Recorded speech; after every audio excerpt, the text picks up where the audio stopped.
हजुर, अछाम जिल्लाको साँपेबगर नगरपालिका वडा नम्बर 9 बुढाकोट घर भई हाल बिरानो मुलुक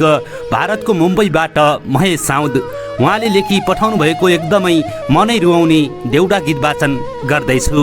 जसको शीर्षक रहेको छ कठै मेरा जन्मभूमि।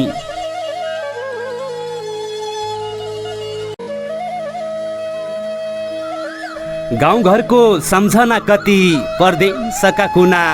रित्तिग्या आँखाका आँसु सम्झी रुना रुना, रित्तिग्या आँखाका आँसु सम्झी रुना रुना, कठै कठ साइपाल हिमाल हाँसेकै छन् दन्त टल्काई टल्काई, कठै मेरा जन्मभूमि कहिले होली फर्काई, कठै मेरा जन्मभूमि कहिले होली फर्काई। छुट्यो मेरो जन्मभूमि छुट्या आमा बुवा, रौनासम्म रुवाई दैव अब जन रुवा, रौनासम्म रुवाई दैव अब जन रुवा, कठै कठ मेरा घुम्न्या डाँडा पाखा भया हुन्न कसा, जन्म्या गाउँ बिरानो मखी दिनला याकी दशा,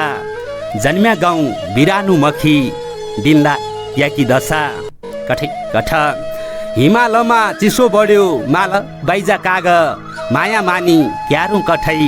परदेशिने भाग, माया मानी क्यारु कठै परदेशिने भाग।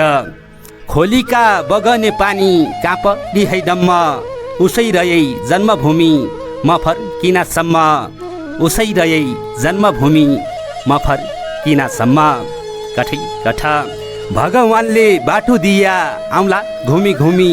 बिर्सन कासक्छु बरै प्यारा जन्मभूमि, बिर्सन कासक्छु बरै प्यारा जन्मभूमि, कठै कठ हस्त धन्यवाद। हजुर, यसै गीत मार्फत सम्झिनु पर्दा मेरो प्यारो जन्मभूमि, त्यसै गरी मेरो सम्पूर्ण घर परिवार, आफन्तजन इष्टमित्र साथी सङ्गी र मलाई महेश साउद भनेर चिन्ने नचिन्ने सबैलाई मिठो माया मिठो सम्झना छ। यो गीतको शब्द सिर्जना महेश साउद, वाचक कान्छा लोकेन्द्र बम।